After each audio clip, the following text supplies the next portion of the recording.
The ego is one of the most misunderstood aspects of the human experience.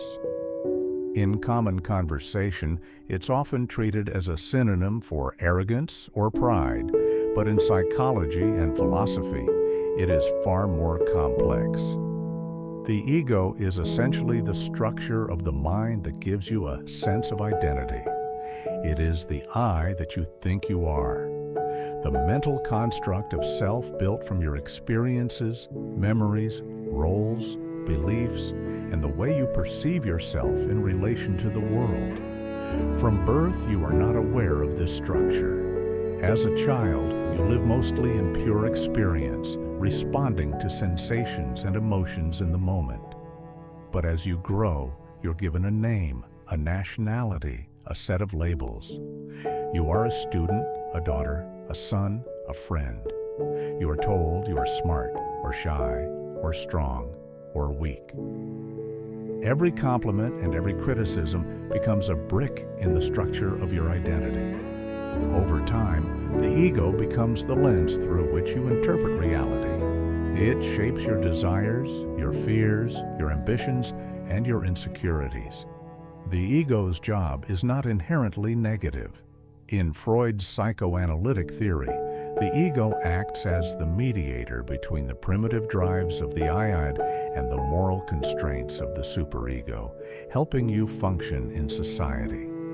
Without it, you could not set boundaries, pursue goals, or maintain a coherent sense of self.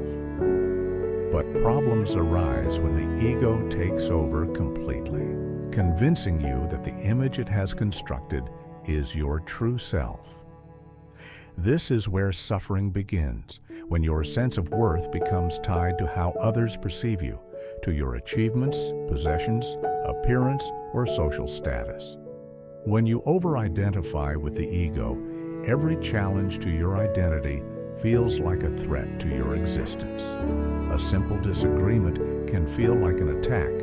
A mistake can feel like a personal failure rather than an opportunity to learn. Finding your ego starts with observation.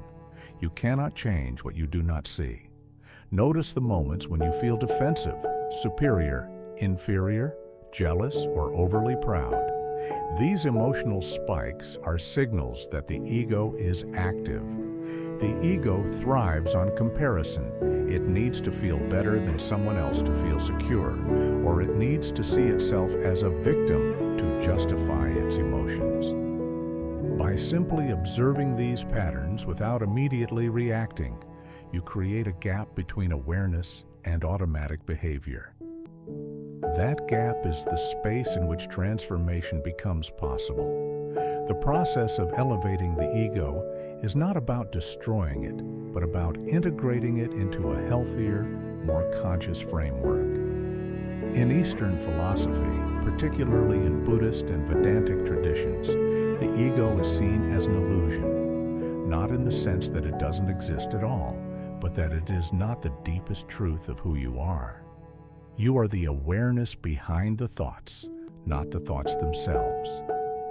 When you realize this, you can use the ego as a tool instead of being controlled by it. For example, you can still set ambitious goals, but instead of chasing them to prove your worth, you pursue them as an expression of your values and your creative potential. There are practical ways to work with your ego in everyday life. One is the practice of self-inquiry, regularly asking yourself why you want what you want. Is this decision coming from a place of genuine growth, or is it driven by the need to impress, dominate, or be seen in a certain way? Another is the practice of humility, which doesn't mean thinking less of yourself, but thinking of yourself less. It means being willing to learn from anyone, to admit when you are wrong, and to give credit freely. A third practice is mindfulness, the ability to stay fully present in the current moment without being pulled into the ego's constant narratives about the past and future. The ego can also be a source of healthy strength when balanced. A well-integrated ego can give you the courage to stand up for yourself, to take risks, and to protect your boundaries. It allows you to negotiate for fair treatment, to speak your truth, and to act decisively in the face of uncertainty. The difference between a balanced ego and a dominating ego is intention. A balanced ego acts from clarity. A dominating ego acts from fear. In relationships, an unchecked ego is often the root of conflict. It demands to be right rather than to understand. It sees feedback as an attack rather than a gift. It competes for dominance instead of seeking connection. By contrast, when you recognize your ego's reactions in the moment, you can pause, breathe, and choose a different response. This not only reduces unnecessary conflict, but also builds trust and respect. In the professional world, ego can drive achievement, but also burnout. The desire to be seen as the best can push you to excel, but if it's fueled by insecurity rather than purpose, it will leave you empty no matter how much you accomplish. Many high achievers reach their goals only to feel dissatisfied because their ego constantly moves the target. The key is to shift your motivation from proving to expressing, from needing recognition to fulfilling your deeper mission. Ultimately, working with the ego is a lifelong process. There will always be moments when it takes over. But each time you notice it and step back into awareness, you weaken its control.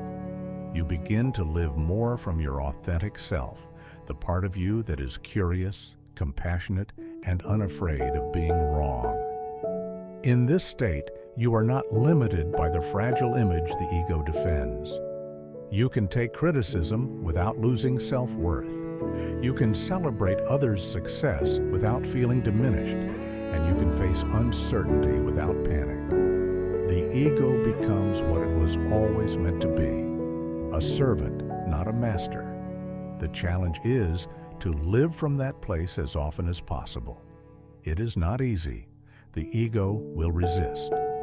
But every moment you choose awareness over reaction, humility over pride, contribution over self-importance, you reclaim a piece of your freedom.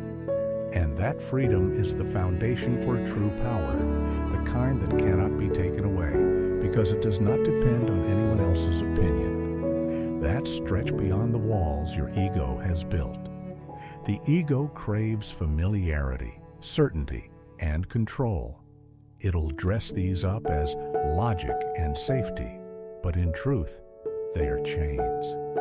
You see, the ego thrives in the comfort zone because in that space, its identity is never threatened.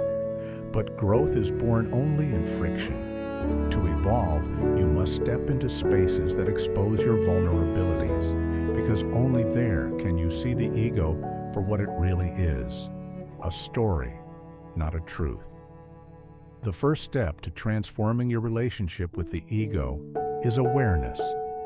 Most people move through life like sleepwalkers, unconsciously obeying the ego's commands. This is why self-inquiry is so powerful.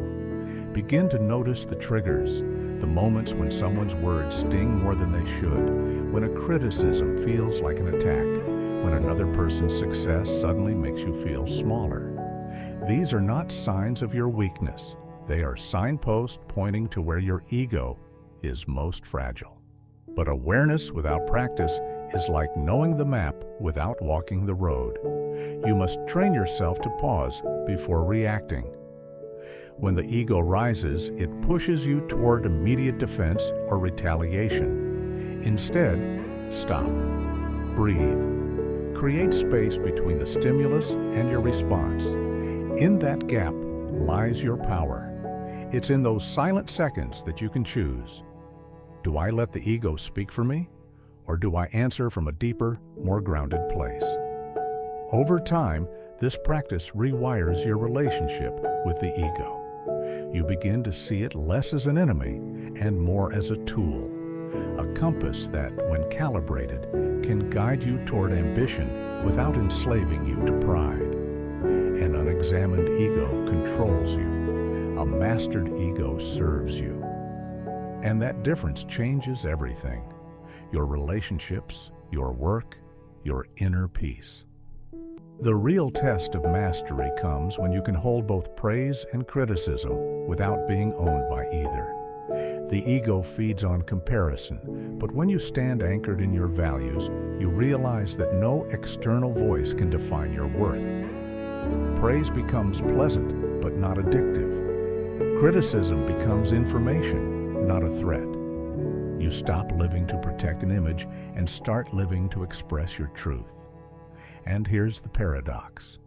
When you no longer act to defend or inflate your ego, you often achieve more. Opportunities open because people feel your authenticity. Your presence becomes magnetic, not because you're trying to impress, but because you radiate a rare freedom, the freedom from needing constant validation. This is the point where the ego no longer drives the vehicle of your life, but rides quietly in the back seat, waiting to be useful when called upon. The work doesn't end. The ego will always whisper. But each time you choose awareness over autopilot, courage over comfort, alignment over approval, you sharpen your ability to live beyond its grip. And in that space beyond, you will meet the truest version of yourself, the one who was never fragile, never desperate for recognition, and never defined by anyone else's eyes. That is the self you've been searching for.